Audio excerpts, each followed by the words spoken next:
Hello and welcome, this is Silverlocks, and on today's episode we are going to be making the Kingdom Hearts Glimpse of Darkness Keyblade. And if you like this and you want to get it for yourself, then go to my Patreon at patreon.com/silverlockscraft. Now this will be set on under my $2 subscription for the papercraft models, but I also have a $5 subscription pledge which allows you to get all my STL files. With that said, enjoy the video. Instead of the usual time-lapse portions I make for these videos, I decided that today I'm gonna actually talk a bit about the design of this keyblade. Now, here in Blender you can see this is what I was using to make the simple textures I had for the papercraft models. There are some differences between this and the Blender ones, but I won't talk about these now because they are not needed. Instead, I'm actually going to be talking about the keyblade itself. As you can see right here, let me just hide it so it's out of the way. The blade itself is composed of several different pieces. Now, there are pieces that compose the core, and then there are certain pieces that compose the key portion and the end guards. For the core, I decided to make it go all the way through the blade itself. As you can see, this goes all the way from the top of the grip. As you can see, the parts highlighted in yellow are the two pieces of the core, which are the support for the blade and the grip. And as you can see, as soon as the grip ends, the core for the blade starts. Now this goes all the way through this part which supports the outer blade. Now this is pretty much a sandwich mold that goes, not a sandwich mold, a sandwich system that goes around the core. Obviously this will be glued in place on the papercraft model, and this is what's going to grab on to this portion of the core right here. The two flat sides here allow it to attach to the insides of the support piece for the blade. Now as you can see, the blade, it's nothing specific, it's just a solid piece that goes and attached to both the support structures here. Now it does have an entrance for the tip right here, but it does not glue onto it, so this one can be put aside safely. Now the same thing can be said about the end guards.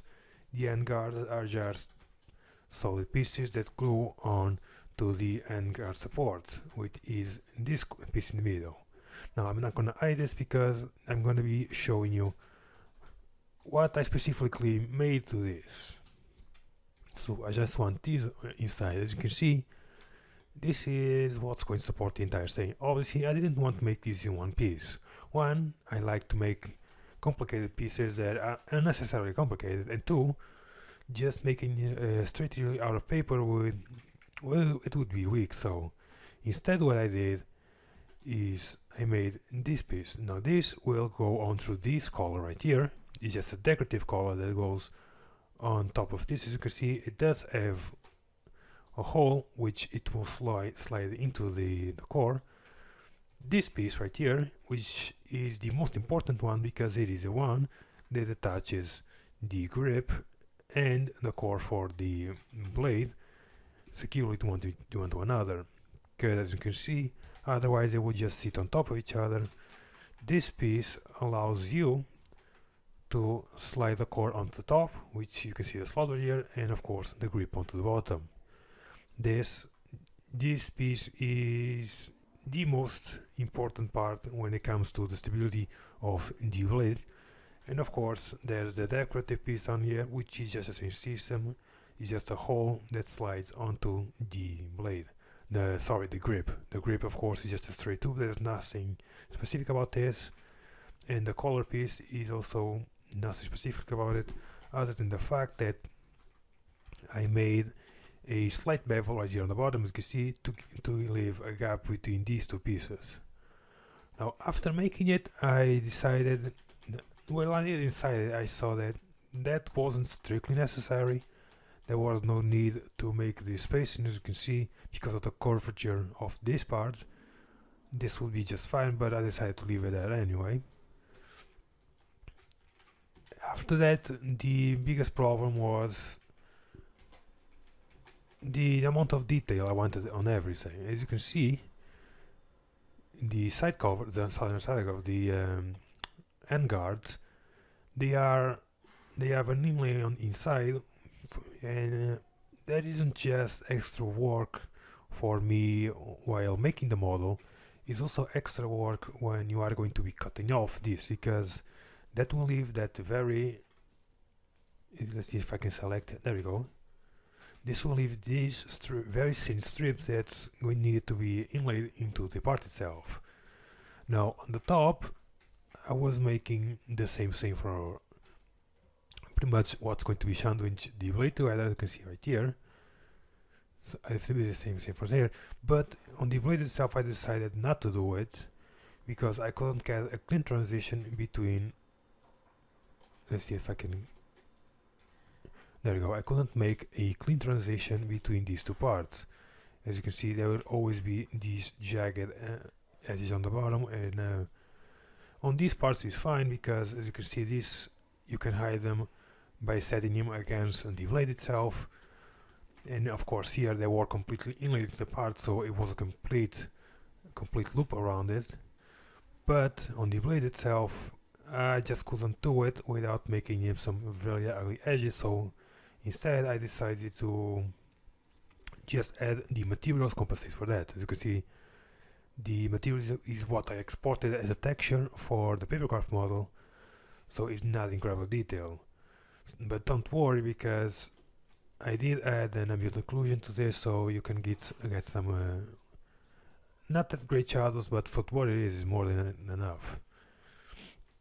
So that was the construction of the blade. Now, it is obviously not perfect, it's not completely accurate as well. From what I understand, there was supposed to be an extra piece between the end guards and this secondary sleeve that holds everything together.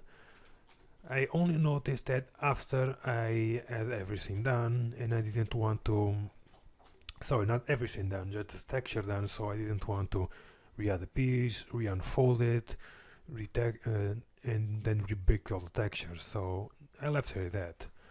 The other thing is, this back piece, I couldn't find many references of what this is actually supposed to look like, so what I made is an angled piece that looks like it looks like a back of the key. As you can see, the outside is much thinner than the inside, and I decided it was a good compromise because some of the pictures actually left this as a completely flat surface, like just like this, and it was wide like this, and I didn't like that design. So what I did is just, it's not perfect, but it is what I've decided I will compromise with. It is looks more than everything. The outer blade itself is just, like I said on the beginning, just a solid piece, and I added these.